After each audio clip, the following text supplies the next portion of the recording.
My name is Ahmad. I'm 52 years old, and I've spent the better part of my life erasing the worst moments of other people's lives. I'm a technician for BioClean Solutions, a company specializing in biological risk remediation. That's just a fancy term for saying we are the janitors of hell. When the police finish their forensics and the coroner takes the body away, we go in. We clean up the blood, the bodily fluids, the bone fragments, and the brain matter stuck to the walls and furniture. We sort of make the place livable again, so the family can sell the house and try to forget that dad killed mom at the dinner table. It's a job that pays well, very well. You don't see job postings for this kind of work just anywhere. It requires a specific type of emotional detachment. You need to look at a bloodstain on the carpet and not see a tragedy. You need to see a protein that requires a specific enzyme to be broken down.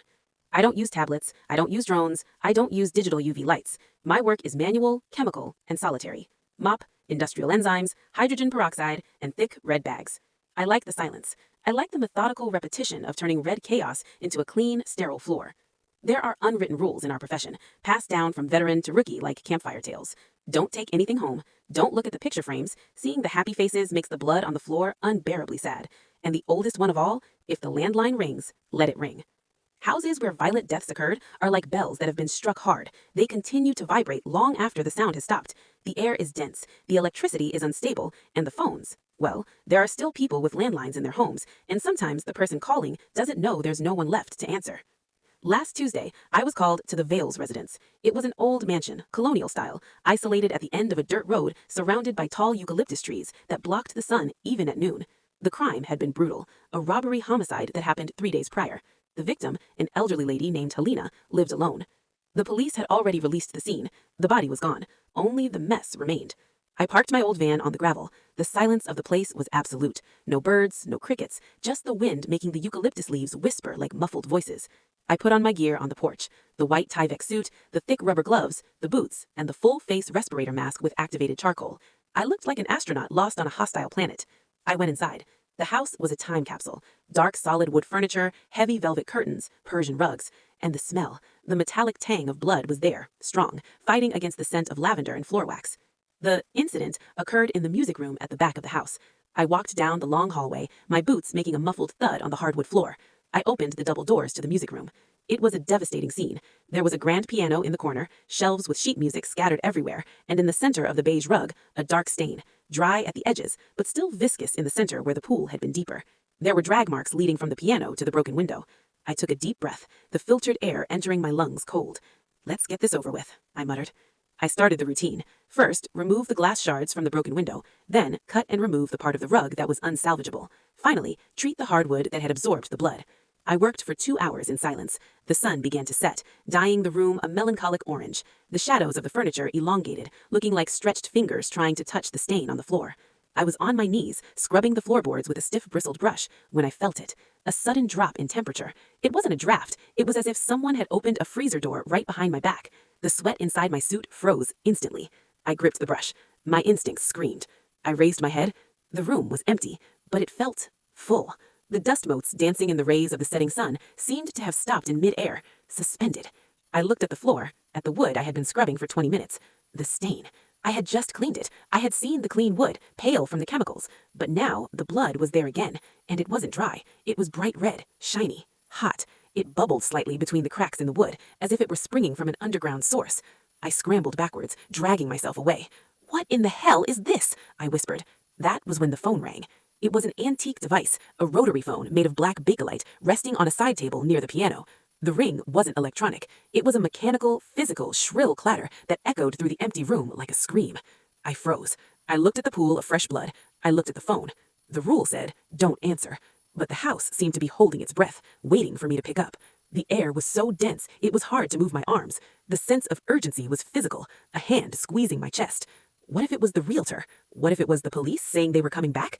Logic tried to rationalize the fear, even if it made no sense. I stood up slowly. I walked to the table. My hand, encased in the yellow rubber glove, was trembling. The phone rang for the 4th time. I lifted the receiver. I brought it to my ear, over the straps of my mask. "Hello?" My voice came out hoarse. There was only static first, a white hiss like distant rain, and then a voice, a woman's voice, trembling, whispering, terrified. "They're in the garden," she whispered. It wasn't a recording. The voice reacted to my breathing. "Who is this?" I asked. "Please, you need to help me," she continued, ignoring my question, speaking fast and low. I saw through the gap in the curtains. There's a man in the garden. He's standing there, staring at the music room window. I looked at the music room window, the window that was broken when I arrived. Now the glass was intact. There was no hole, no shards on the floor. The glass was perfect, reflecting my face covered by the gas mask. Miss Helena? I said, feeling a nauseating vertigo. You aren't there. Of course I am, she hissed, panic raising her voice. Shh, he's moving. He's coming to the window. My God, he's huge. He's wearing strange clothes, all white. I looked at my reflection in the window glass again. White Tyvek suit, black full-face gas mask, yellow gloves. I looked like a monster, an alien, a white demon.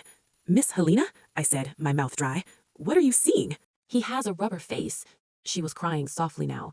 He has no eyes, just big glass circles. He has a tube coming out of his mouth, like a trunk. He's holding a weapon, a silver thing. I looked at my right hand. I was holding the metal scraper I used to clean the floor. Under the setting sun, it shone like a broad knife. A horrible realization descended upon me. Time in this house wasn't a straight line. It was a scratched record, repeating the end of the song eternally. I wasn't just cleaning the crime scene, I was haunting the crime scene. Miss Helena, listen to me, I spoke, desperate. I am not the killer. I am the cleaner. I came to clean afterwards. I come from the future, basically. What are you saying? You're crazy, she screamed, and I heard the sound of her voice not just on the phone, but echoing physically in the room, coming from the corner of the piano, even though no one was there. He's raising his hand. He's going to break the glass. I raised my hand instinctively to touch the glass, to show I was real, that I meant no harm. No, I just want to help. No, she screamed. The moment my fingers touched the glass, I heard a deafening crash. The glass exploded inward, but I didn't break it. The glass exploded through me. Shards flew, passing through my body as if I were made of smoke.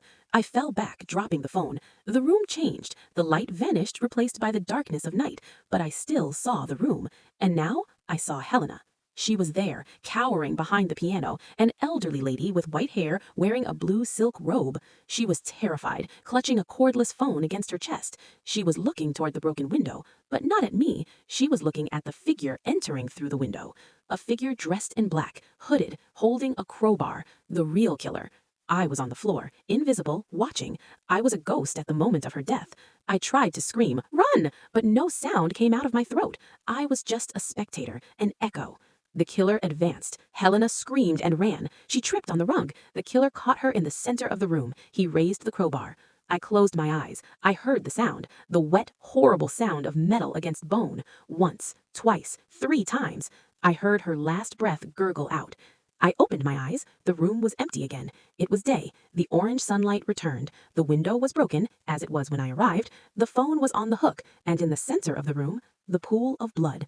Steaming, fresh. She had just died. Again. I was shaking uncontrollably. The nausea was overwhelming. The blood I was cleaning, it wasn't old. It was her blood dying now, and now, and now. The house was trapped in a spasm of agony, reliving the trauma repeatedly, and I, by entering and cleaning, was just part of the cycle. I grabbed my things. I threw everything into the backpack haphazardly. I needed to get out of there. I ran to the music room door. It was locked. I turned the knob. Nothing. It's no use. The voice came from behind me. I turned slowly. Had the phone rung? No, the voice came from the corner of the room. There was a stain on the wall, a shadow that didn't belong to the furniture. The shadow had the shape of a woman, and she was looking at me. It wasn't Helena's ghost. It was the house's memory, the psychic imprint left by the pain. "Why do you clean?" the voice whispered, echoing inside my head. "You erase the proof. If you erase the blood, no one will remember I was here." "I need to clean," I stammered. "It's my job. It's so your family can sell the house, so they can move on." "Move on?" the shadow laughed, a broken laugh like ground glass. "No one moves on here. Time is a circle, cleaner, and you just stepped into the wheel." The phone rang again. I looked at the device. I knew who it was. It was her, again, at the beginning of the cycle. She was calling to say she saw the man in the garden, and if I answered, I would see it all again. I would feel her death again. "Answer it," the shadow ordered. "Maybe this time you can save her. Maybe this time you get to her before him." It was a trap, the trap of hope. Hell isn't fire and brimstone. Hell is the hope that you can change a past that is already written in blood. If I answered, I would be stuck in the loop. I would try to save her, fail, clean the blood, and the phone would ring again. I would be here forever, an idiot in a white Tyvek suit pushing a boulder of guilt up a hill. I grabbed my bucket of chemicals. I walked to the phone. I lifted the bucket, and with a scream of rage and fear, I brought the heavy bucket down onto the phone. Crack! It shattered. The ring died halfway. Silence returned to the room, heavy, resentful. The shadow in the corner flickered and vanished. The pool of blood on the floor stopped bubbling. It darkened, dried, turned into just an old, sad stain. I unlocked the door. It opened easily. I left the house without looking back. I left the dirty rug. I left the broken glass. I left the job half finished. I got in my van and drove to the nearest town. I stopped at a dirty bar and ordered a double whiskey, still wearing the Tyvek suit unzipped at the waist, my hands shaking. I never went back to the Vale's residence. The real estate agency called me, furious, saying the cleaning wasn't finished. They said they would send another technician. I tried to warn them. I tried to tell them not to send anyone. I said the house was sick, that the house was stuck. They laughed and hung up. Yesterday, I ran into an old coworker. I asked about the guy they sent to finish the job there, a young man named Marcos. Marcos? My colleague shook his head. Poor guy. He quit. Lost his mind. What happened? I asked, feeling a pit in my stomach. No one knows for sure. The police found him in the house 2 days later. He was sitting in the corner of the music room, staring at the wall. Was he hurt? Not physically, but he was holding the receiver of a broken phone against his ear, and he kept repeating the same phrase, nonstop. What was he saying? My colleague took a sip of beer and shuddered. He was saying, "This time I almost made it. This time I almost made it. Just one more time. Just one more time."